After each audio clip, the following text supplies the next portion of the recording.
अंतिम दिन का चिन्ह कार्यक्रम में आपका हार्दिक स्वागत है। पता नहीं आपने पिछले हफ्ते की कार्यक्रम देखा है कि नहीं, लेकिन पिछले हफ्ते स्वर्गदूत यानी कि एंजल्स के इम्पोर्टेंस के बारे में हमने देखा। बहुत सी बातों को हमने उससे सीखा। आज हम जो देखने वाले हैं, वही स्वर्गदूत, वही एंजल्स, न्यू टेस्टामेंट के नज़रिए से हम देखेंगे उन्हें। इस कार्यक्रम में ब्रदर जगन आए हैं, आइए उनसे मिलते हैं, बहुत से सवाल पूछेंगे। Brother Jagan, welcome to the programme. धन्यवाद। आज हम फोकस करने वाले हैं स्वर्गदूतों के बारे में यानी कि एंजल्स। ये नाम को सुनते ही बहुत इंटरेस्टिंग है और इसके अंदर कुछ मिस्ट्री भी छुपा हुआ है और इससे हमें कुछ सीखना है, ऐसा भी हमें लगता है। और किंगडम हेवन प्लान में एंजल्स ऐसा है, आपने पहले प्रोग्राम में बताए थे। लेकिन एंजल्स का फंक्शन ओल्ड टेस्टामेंट में कुछ अलग नज़रिया है, न्यू टेस्टामेंट का में नज़रिया अलग है। तो अभी हम किस नज़रिए से देखेंगे, ऐसा तीन तीन भाग हम लेंगे। तो इस न्यू टेस्टामेंट में पिछली बार ओल्ड टेस्टामेंट में हमने देखा कि एंजल्स किस तरह से फंक्शन करते हैं, ऐसा आपने बहुत कुछ बताया। अब ये न्यू टेस्टामेंट में एंजल्स के नज़रिया को प्रभु ने किस तरह बताया है, इसके बारे में आप ज़रा विस्तार से एक्सप्लेन कीजिए। पुराने नियम में परमेश्वर और उसके लोगों के बीच में गैप थी। उसे भरने के लिए ये एंजल्स थे। ये हाँ, तो परमेश्वर के सेवक हैं। बाइबल इस तरह कहती है। ये तो काम करने वाली आत्माएं हैं।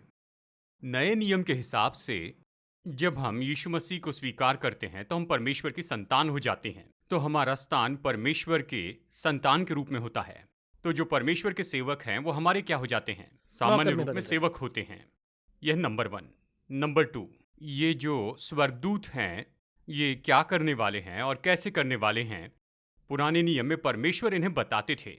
नए नियम में परमेश्वर हम में वास करते हैं। पवित्र आत्मा हम में वास करता है।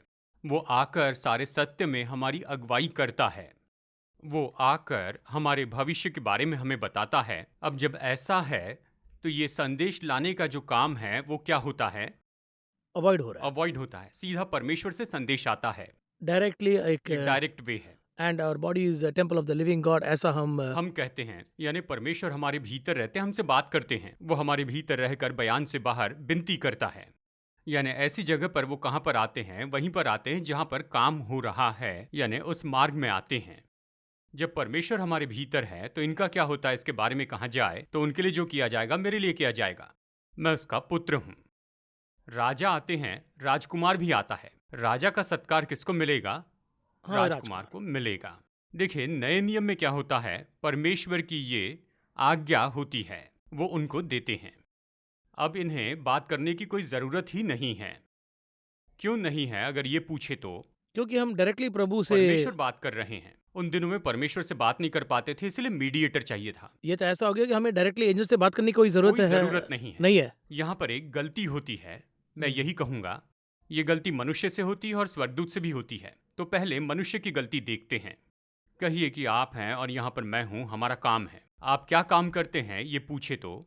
यानी मैं एक प्रचारक हूँ। प्रचारक क्या काम करते हैं पूछे तो? लोगों की मुलाकात परमेश्वर के साथ में करना, यही है। यानी ये तो डायरेक्शन बोर्ड जैसे है। उन्हें दिखाऊंगा, लोगों तक पहुंचाऊंगा। तो कई बार क्या हो जाता है कि परमेश्वर और मनुष्य के बीच मीडिएटर बन जाते हैं। नए नियम के हिसाब से ये गलत है। ऐसा हुँ। ना हो। देखिए पुराने नियम में परमेश्वर और मनुष्य के बीच में वहां पर गैप थी, तो प्रचारकों ने उसे भर दिया। वो भी उस गैप को तो लोगों ने ही चूज़ किया था। लोगों ने खुद चुनी थी। फिर इसमें क्या होता अगर ये पूछे तो, मेरे और परमेश्वर के बीच ये जो गैप थी वो नए नियम में नहीं है। प्रचार करने वालों को क्या करना है? तुम परमेश्वर से बात करो, प्रभु के साथ संबंध रखो, परमेश्वर के साथ संगति रखो। देखिए हम क्या करते हैं, यानी परमेश्वर से जो लोग मेरे पास आते हैं उनकी यात्रा में उनकी मदद करनी, ये मेरा काम है। अब यहाँ पर क्या होता है ज़रा देखिए, मैं उन्हें परमेश्वर के पास जाने ही नहीं देता, मैं ही पूछ पूछ के सबको बताता हूँ। यानी फिर से हम पुराने नियम के अनुसार काम कर रहे हैं। मैं एक विषय आपको बताता हूँ तो आप समझ पाएंगे। हमारे और परमेश्वर के बीच में जो गैप थी, परमेश्वर उसमें काम करते हैं। आप समझ रहे हैं ना? हाँ, समझ रहा पुराने हूँ। नियम में वो उसे बदलना चाहते थे तो लोग और दूर हो गए। अभी देखिए परमेश्वर, हमारे और परमेश्वर के बीच की दूरी कैसे कम होती है। पहले परमेश्वर हमारे साथ हैं, हमारे संबंध में हैं। पहले मेरे और परमेश्वर के बीच कोई नहीं, यहाँ तक कि प्रचारक भी नहीं है। अब मुझे परमेश्वर के साथ कैसे रहना है ये बात, उदाहरण के लिए मैं आपसे कहूँगा, परमेश्वर हमारे साथ 7 स्टेज में इस तरह बात करते हैं। उदाहरण के लिए पहला, मूसा से आमने सामने बात की, मनुष्य जैसे बात करते हैं वैसे बात की। परमेश्वर हमसे बात कैसे करेंगे? हुँ। पहला स्टेज ये है, क्लोज स्टेज, वो बहुत ही पर्सनल पर्सनल। यहीं पर तो भेद प्रकट होते हैं, प्रकाशन हुँ। मिलते हैं। लेकिन उस स्टेज तक हम हमें भी उस स्टेज तक पहुँचना है, तभी हम उसे हैंडल कर सकते हमें हैं। जाना होगा नहीं, जाना ही होगा। तभी इसलिए वो परमेश्वर ने हमें बुलाया है। जी हाँ, वो वही तो यही चाहते हैं। चाहते हैं। उस स्टेज तक पहुंचाने के लिए मैं हूं, यानी प्रचारक होते हैं। हुँ। यानी जो परमेश्वर को स्वीकार करते हैं। इन 6 स्टेज के बाद 7वां स्टेज है। इसके बाद एक और स्टेज है। परमेश्वर को देखना नहीं पर सुनना है। He speaks to us. जी हाँ, शमूएल से बात की थी।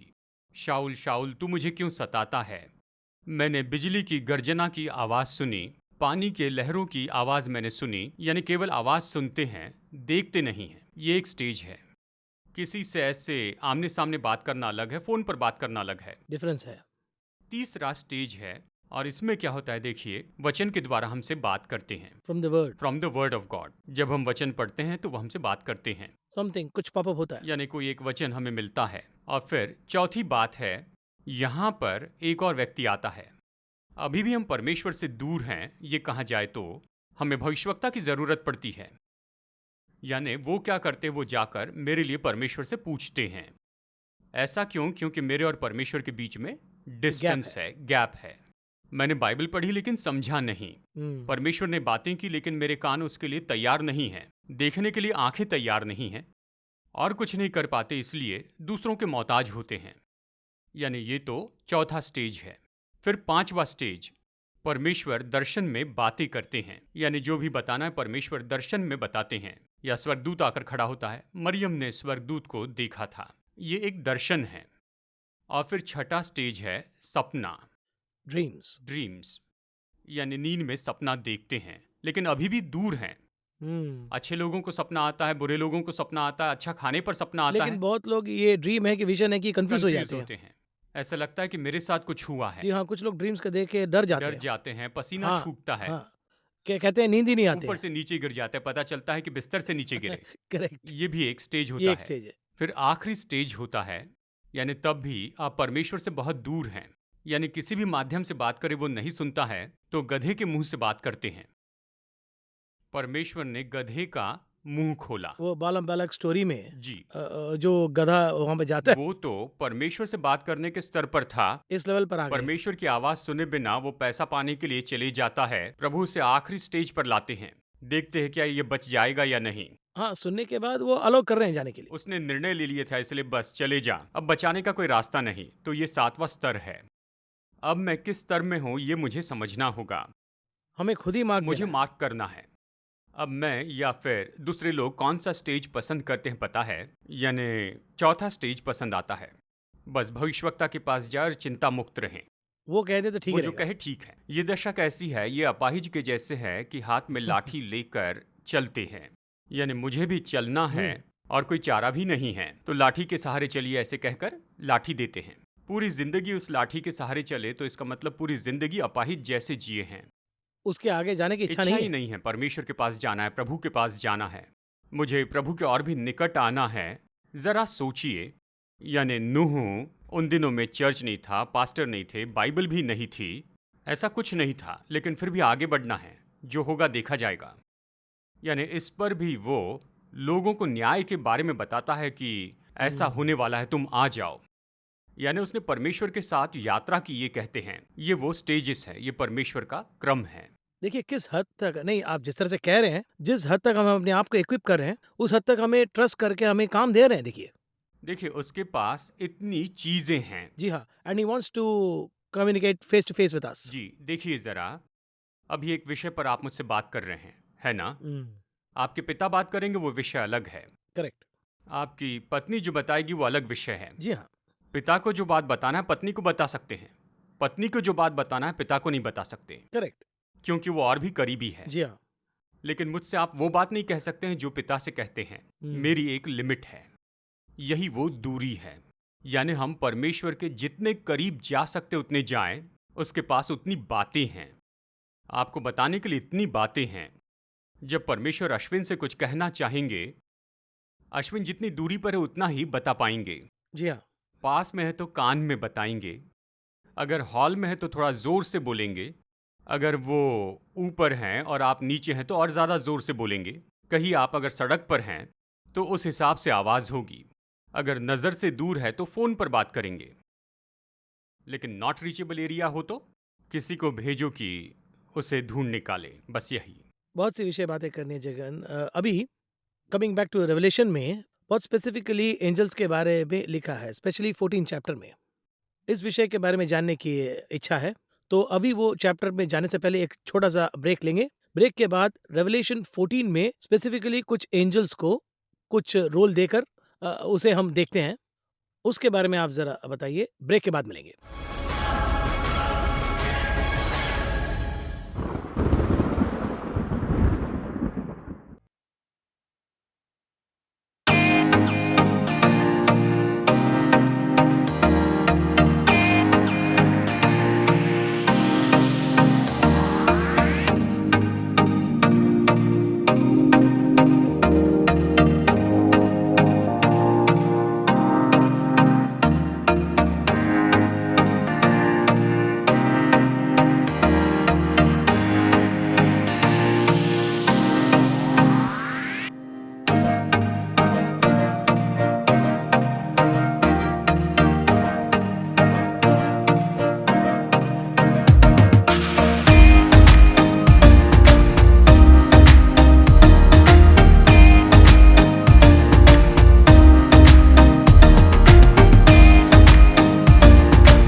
Welcome back to the programme.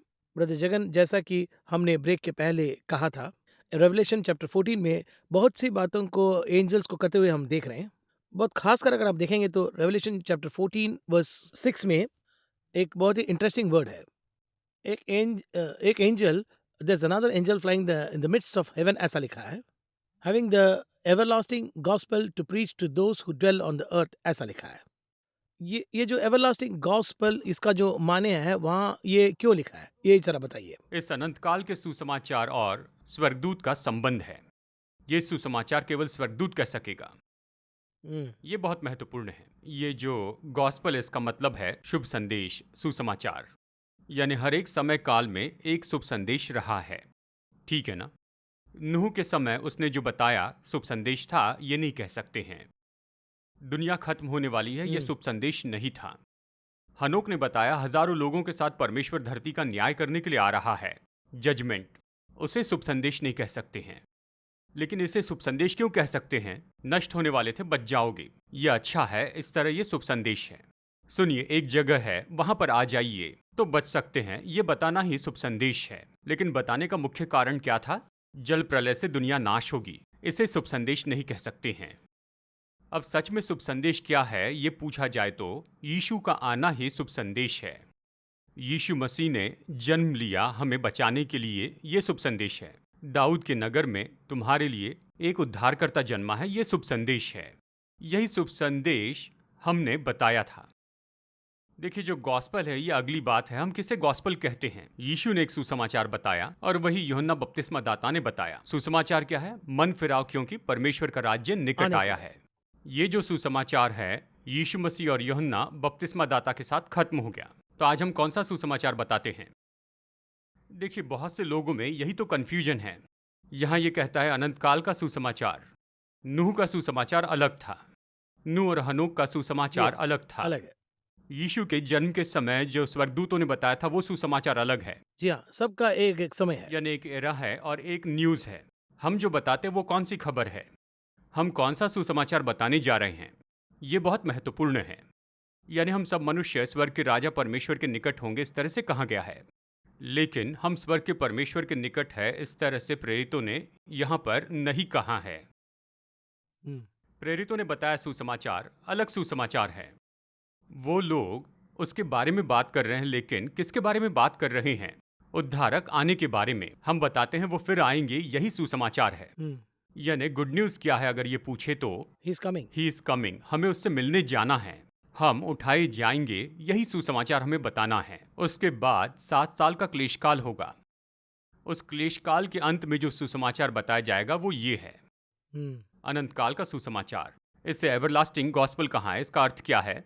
इस भूमि पर जितने भी दुख है वो सब के सब खत्म हो जाएंगे।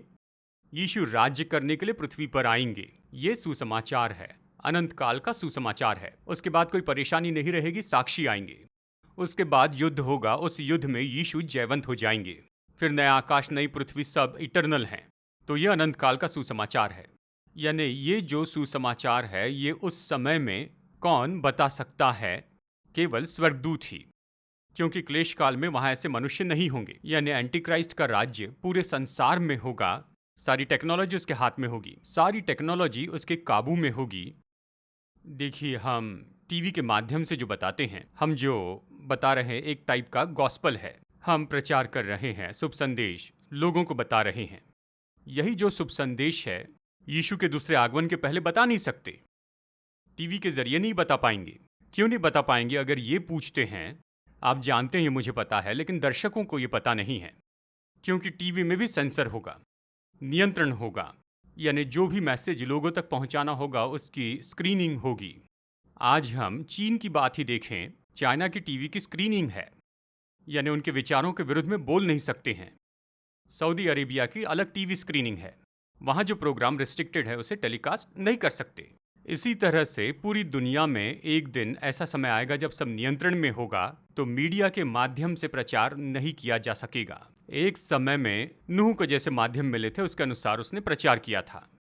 उसके बाद यीशु को जो माध्यम मिले उसके द्वारा उसने प्रचार किया। और फिर उसके बाद, यानी देखिए मैं इसलिए बता रहा हूँ, नूह के समय लिपि नहीं थी, यानी उस समय लिखा नहीं जाता था, केवल बोलने के द्वारा होता था। 950 साल नूह का समय काल था। उसके बाद यीशु मसीह के समय में जो सुसमाचार प्रचार किया गया उसे लिखना शुरू किया गया, जैसे पत्रियां हैं पौलुस की। अब हमें लीजिए, एक समय ट्रैक्स बांटकर प्रचार करते थे, अभी ट्रैक्स नहीं बट सकते हैं, पूरी दुनिया की सिचुएशन है। ये ऐसा क्यों है? क्योंकि लोग इस समय पढ़ने में ज़्यादा ध्यान नहीं देते हैं, सब फोन में व्यस्त हैं, तो प्रचार का तरीका बदल गया है। फिर एक समय आएगा जब मीडिया पर सुसमाचार नहीं बता पाएंगे। जब ऐसी परिस्थिति आएगी तो स्वर्ग सुसमाचार नहीं रोकेगा। नूह के समय में नूह का उपयोग किया था, प्रेरितों के समय प्रेरितों का उपयोग किया, तरीका अलग था। एक समय पौलुस ने पत्रियां लिखी, उसके बाद चमड़े पर लिखने वाले किताबों में लिखते हैं। यानी उस समय प्रिंटिंग नहीं होती थी, अभी पेपर मोड है। उस समय सिक्के थे, अभी पेपर नोट हैं। फिर डिजिटल मनी होगा, यानी मोड बदल रहे हैं, लेकिन वैल्यू नहीं बदली। यही मैं कह रहा हूँ, वही सुसमाचार, पर बताने का तरीका बदल गया। तो वहाँ एवरलास्टिंग गॉस्पेल जो कह रहे हैं अनंत उसे काल का सुसमाचार उस समय केवल स्वर्गदूत ही बता सकता है। उस सिचुएशन के अंदर जा रहे हैं। परिस्थिति होगी, वी आर बिफोर दैट। जी हाँ। तो हम अपने समय में ये काम करके चले जाएंगे।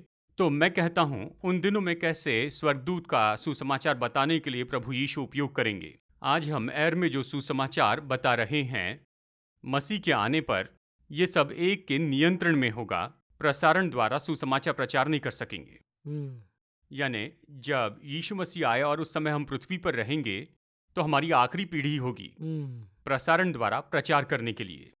इस तरह स्वर्गदूत के द्वारा वो इसे बताएंगे, और उस समय सभी लोग छिप जाएंगे, पहाड़ों पर जाकर छिपेंगे। और उस दिन इस्राएल को और ठुकराए गए को और साक्षी बना के मारा जाएगा। ऐसा समय होगा, तब वो कुछ नहीं कर पाएंगे, सुसमाचार नहीं बताएंगे, क्योंकि पूरी तरह से रेडियो फ्रिक्वेंसी पर नियंत्रण नहीं होगा। ये बाइबल में बताया है, रेडियो फ्रिक्वेंसी में होंगे, ढूंढेंगे, बाहर नहीं आ पाएंगे। तो फिर उस समय सुसमाचार बताने के लिए एक ही माध्यम होगा, स्वर्गदूत। हुँ। तो इस तरह से ये एवरलास्टिंग गॉस्पल है। तो इस एक शब्द के पीछे इतना विषय है, एक एंजेल के काम में, जी हाँ, स्वर्गदूत का काम होगा, उस सुसमाचार को रोक नहीं पाएंगे। रोका नहीं जा सकता और ये जो है स्वर्ग के ढंग से एक साम्राज्य की तरह है। वैसा ही है। वैसे ही जो इसके पीछे जो है वो आते हैं कुछ एंजेल्स के काम। इस भाग की अगर आप व्याख्या करेंगे तो इस 6 से 10 तक का जो एंजेल्स का जो भाग है वो। इसके बाद में भूमि पर विपत्ति आएगी, यानी तब न्याय शुरू हो जाएगा। हर एक स्वर्गदूत को एक बात बताते हैं, प्रभु नाश के लिए।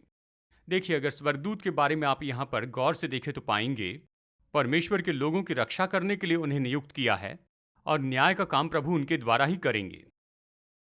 यानी आदेश दिया, सदोम का पाप उन्हें सताएगा, उसे नष्ट करो, ये कहता है, नाश करके आओ। लेकिन वहां पर कौन है? वहां लूत लूट था। है। लूत धर्मी था, उसे और उसके परिवार को तो बचाना ही है। तब उन्होंने क्या कहा? लूत, हम यहाँ इसे नाश करने के लिए आए हैं, हुँ, जब तक तू है हम नाश नहीं कर पाएंगे, इसलिए तू निकल जा। लूत थोड़ी देरी करने लग गया था, हुँ, तो उससे कहा, समय खत्म हो रहा है, नष्ट करने का समय आया है। लूत और उसके परिवार को हाथ पकड़कर उसने शहर से बाहर निकाला, उन्हें बाहर लाया। तो फिर उस जगह पर क्या होता है ये कहे तो, यानी एक तरफ बचाया गया तो एक तरफ न्याय किया गया, ये एक बात। और फिर हम पतरस के बारे में देखते हैं, उसे पकड़कर जेल में डाल देते हैं। और अब पतरस को वहां से निकालना था। कहाँ से? जेल से निकालना था। तो पतरस को बाहर निकालने के लिए स्वर्गदूत आता है। यानी इस तरह वो सब बातों पर नियंत्रण लेते हैं। तो इनका काम स्वर्ग की आज्ञा के अनुसार होता है। ये आज्ञा दो तरह की है, एक बचाने के लिए तो दूसरी नाश करने के लिए। यानी परमेश्वर के लोगों को बचाना है, दुष्टों को नाश करना। अब ये सुसमाचार के बाद क्यों हुआ ये पूछे तो हुँ, सुसमाचार बचाता है।